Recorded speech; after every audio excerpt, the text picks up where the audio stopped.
ಸಾಮಾಜಿಕ, ಶೈಕ್ಷಣಿಕ, ಆರ್ಥಿಕ ಮತ್ತು ಔದ್ಯೋಗಿಕವಾಗಿ ಹಿಂದುಳಿದಿರುವ ಕಲ್ಯಾಣ ಕರ್ನಾಟಕ ಭಾಗಕ್ಕೆ ಸಂವಿಧಾನ ಕಲಂ 370 ಮೂಲಕ ಅಸಮಾನತೆ ಹೋಗಲಾಡಿಸಲು ಜಾರಿಗೆ ತಂದಿರುವ ಮೀಸಲಾತಿಯನ್ನು ತೆಗೆಯಬೇಕೆಂದು ಒತ್ತಾಯಿಸಿ ಹಸಿರು ಪ್ರತಿಷ್ಠಾನದ ವಿರುದ್ಧ ನಾಳೆ ಹಮ್ಮಿಕೊಂಡಿರುವ ಪ್ರತಿಭಟನಾ ಹೋರಾಟಕ್ಕೆ ಕಲ್ಯಾಣ ಕರ್ನಾಟಕ ಕನ್ನಡಪರ ಸಂಘಟನೆ ಒಕ್ಕೂಟ ಬೆಂಬಲ ಸೂಚಿಸಿದೆ ಎಂದು ಹೋರಾಟಗಾರ ಲಕ್ಷ್ಮಣ್ ದಸ್ತಿ ತಿಳಿಸಿದರು.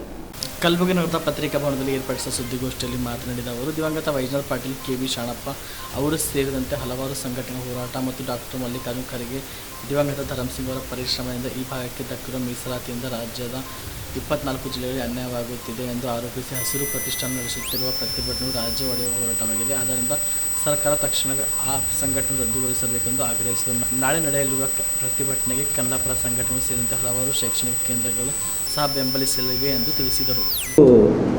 ತಮಿಳುನಾಡದಾಗಿದ್ದಂಥ ಆಂಧ್ರದವರಿಗೆ ಭಾಳ ಅನ್ಯಾಯ ಆಗ್ತಿತ್ತು.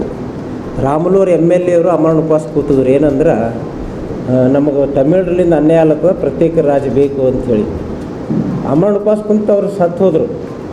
ಅವಾಗ ನೆಹರು ಅವರು ಗಂಭೀರತೆ ಪಡೆದು ಆಂಧ್ರ ಸಪ್ರೇಟ್ ಒಂದು ಸ್ಟೇಟ್ ಮಾಡಿಬಿಟ್ಟು ಕರ್ನೂಲು ರಾಜಧಾನಿ ಮಾಡಿ, ಆ ಒಂದು ಹಿನ್ನೆಲೆ ಇಟ್ಕೊಂಡೇ ಏನಾದಲ್ಲ ಫಜಲ್ ಅಲಿ ಅವರ ಅಧ್ಯಕ್ಷತೆಯಲ್ಲಿ ಒಂದು ಕಮಿಷನ್ ಕೂಡಿಸಿದ್ರು.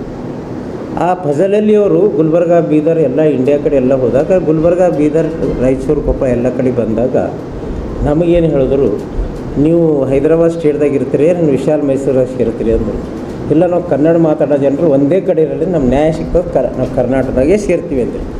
ಅಂದ್ರೆ ನಿಮ್ಮ ಮೈಸೂರು ಮಹಾರಾಜರು, ಹಾಸನ ಮಂಡ್ಯದವರು ನಿಮ್ಮ ವಿರೋಧ ಮಾಡ್ಲತ್ತಾರ ಅಂದರು. ವಿರೋಧ ಮಾಡಿದ್ರೆ ಭೀ ನಾವು ವಿಶಾಲ್ ಮೈಸೂರದಾಗ ಸೇರ್ತೀವಿ ಅಂದ್ವಿ.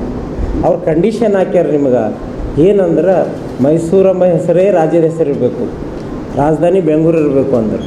ನಮ್ಗೆ ದೂರ ಆದ್ರೆ ಪರವಾಗಿಲ್ಲ, ವಿಶಾಲ್ ಮೈಸೂರದಾಗ ಸೇರ್ತೀವಿ ಅಂತ ನಾವು ಬೆಳಿತೀವಿ. ನಾ ಯಾಕೆ ಈ ಹಿನ್ನೆಲೆ ಹೇಳ್ತಾ ಇದ್ದೀನಿ ಅಂದರೆ, ಈಗ ಹಸಿರು ಪ್ರತಿಷ್ಠಾನದವರೇನು ಕಲ್ಯಾಣ ಕರ್ನಾಟಕ 371ನೇ ಕಲಂ ಸಿಕ್ಕಿ 10 ವರ್ಷ ಆಯಿತು, ಇನ್ನೂ ಶಿಶು ಅವಸ್ಥೆಯಲ್ಲಿದೆ, ಬಾಲ್ಯ ವ್ಯವಸ್ಥೆಯಲ್ಲಿ. ಇದು 10 ವರ್ಷದ ಕೂಸಿದು 371, 1000 ವರ್ಷ ಆಗಿಲ್ಲ.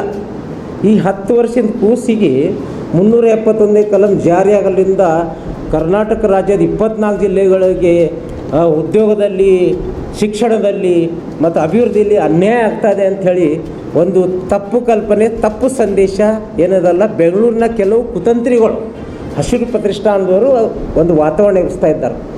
ಏನು ಬಿಜಾಪುರದವರು, ಬೆಳಗಾಂದವರು, ಬೇರೆ ಯಾರು ಏನಪ್ಪ ಅಂದರೆ ಇದು ಪತ್ರಿಕಾಗೋಷ್ಠಿ ಮಾಡಿಲ್ಲ. ಆದರೆ ಇವರು ಬೆಂಗಳೂರದಾಗ ಕುಂತಂಥ ಕೆಲವು ಗುಂಪಿನವರು ಈ 24 ಜಿಲ್ಲೆದವ್ರು ತಲೆ ಕೆಡಿಸ್ತಾ ಇದ್ದಾರೆ. 24 ಜಿಲ್ಲೆದವ್ರಿಗೆ ಏನಂತಂದ್ರೆ ಇವರು ತಪ್ಪು ಕಲ್ಪನೆ ಹುಟ್ಟಿಸಿ ಮುಂದೆ 24 ಜಿಲ್ಲೆಯಲ್ಲಿ ಪ್ರತಿಭಟನೆ ಮಾಡಬೇಕಂತ ಅವ್ರು ಸಂಚು ನಡೆಸ್ಯಾರ. ಅದಕ್ಕೆ ಇವರು ಯಾರು ವಂಶದವ್ರು ಅಂದ್ರೆ, ಈ ನಮಗೇನು ವಿಶಾಲ ಕನ್ನಡದಾಗ ಸೇರಿಸ್ಕೋಬಾರ್ದು ಅಂತೇನು ಮಂಡ್ಯ ಮತ್ತು ಹಾಸನ, ಮೈಸೂರದವ್ರು ಇರ್ತಾರೆ, ಅವ್ರ ವಂಶದವರೇ ಹಸಿರು ಪ್ರತಿಷ್ಠಾನದವ್ರು. ಅದಕ್ಕೆ ನಾವು 56ರಲ್ಲಿ ವಿಶಾಲ ಮೈಸೂರದಾಗ ಸೇರಿದ ನಂತರ ಸತತವಾಗಿ ಅನ್ಯಾಯ, ನಿರ್ಲಕ್ಷ್ಯತನ, ಮರ್ತಾಯಿ ಧೋರಣೆ ನಿರಂತರವಾಗಿ ಆಯಿತು. ಆದ ನಂತರ ನಾವು ಹೋರಾಟ ಮಾಡಿದಾಗ ಆ ಒಂದು ಹೋರಾಟಕ್ಕೆ ಸತ್ಯಶೋಧನಾ ಕಲಬುರಗಿಯಲ್ಲಿ ಸ್ತ್ರೀ ರೋಗ ಹಾಗೂ ಮಕ್ಕಳ ಚಿಕಿತ್ಸೆಗಾಗಿಯೇ ಪ್ರತ್ಯೇಕ ಆಸ್ಪತ್ರೆ ಪ್ರಾರಂಭ. ಸುಜಿನಿ ಕಲ್ಯಾಣ ಕರ್ನಾಟಕ ಭಾಗದ ಅತ್ಯಾಧುನಿಕ ತಾಯಿ ಮತ್ತು ಶಿಶುವಿನ ಆರೈಕೆಯ ಆಸ್ಪತ್ರೆ, ಸ್ತ್ರೀ ರೋಗ ತಜ್ಞ ಖ್ಯಾತ ವೈದ್ಯರು ಹಾಗೂ ಮಕ್ಕಳ ತಜ್ಞ ಖ್ಯಾತ ವೈದ್ಯರ ತಂಡದಿಂದ ಕಡಿಮೆ ದರದಲ್ಲಿ ಚಿಕಿತ್ಸೆ, ವಿಶ್ವ ದರ್ಜೆಯ ಉಪಕರಣಗಳ ಮತ್ತು ಅತ್ಯಾಧುನಿಕ ICU, NICU ಹಾಗೂ ಇತರೆ ಸೌಲಭ್ಯಗಳಿಂದ ಮಕ್ಕಳಿಗೆ ಗುಣಮಟ್ಟದ ಆರೈಕೆ. ಸುಜಿನಿ ಆಸ್ಪತ್ರೆಯಲ್ಲಿನ ಸೌಲಭ್ಯಗಳು: ದಿನದ 24 ಗಂಟೆಯಲ್ಲಿ ತುರ್ತು ಸೇವೆ, ಹೈ ರಿಸ್ಕ್ ಗರ್ಭಧಾರಣೆ, ಒಬೆಸ್ಟ್ರಿಕ್ ICU, ನವಜಾತ ಮತ್ತು ಶಿಶು ICU, ಶಿಶು ಸಂಬಂಧಿತ ಶಸ್ತ್ರಚಿಕಿತ್ಸೆ, ಲ್ಯಾಪ್ರೋಸ್ಕೋಪಿ, ಲಸಿಕಾಕರಣ, ತಜ್ಞ ವೈದ್ಯರ ಸಲಹೆ, ಡಯಾಗ್ನೋಸ್ಟಿಕ್ ಮತ್ತು ಅಲ್ಟ್ರಾಸೌಂಡ್ ಸೇರಿದಂತೆ ಅನೇಕ ಸೌಲಭ್ಯಗಳು ನಿಮ್ಮ ಸುಜಿನಿ ಆಸ್ಪತ್ರೆಯಲ್ಲಿ ಲಭ್ಯ. ಹೆಚ್ಚಿನ ಮಾಹಿತಿಗಾಗಿ ಸಂಪರ್ಕಿಸಿ ಸುಜಿನಿ ಆಸ್ಪತ್ರೆ, ಬಿಗ್ ಬಜಾರ್ ಎದುರುಗಡೆಗೆ, ಕಲಬುರಗಿ. ದೂರವಾಣಿ ಸಂಖ್ಯೆ 08472727227 ಅಥವಾ ಮೊಬೈಲ್ ನಂಬರ್ 9900427814.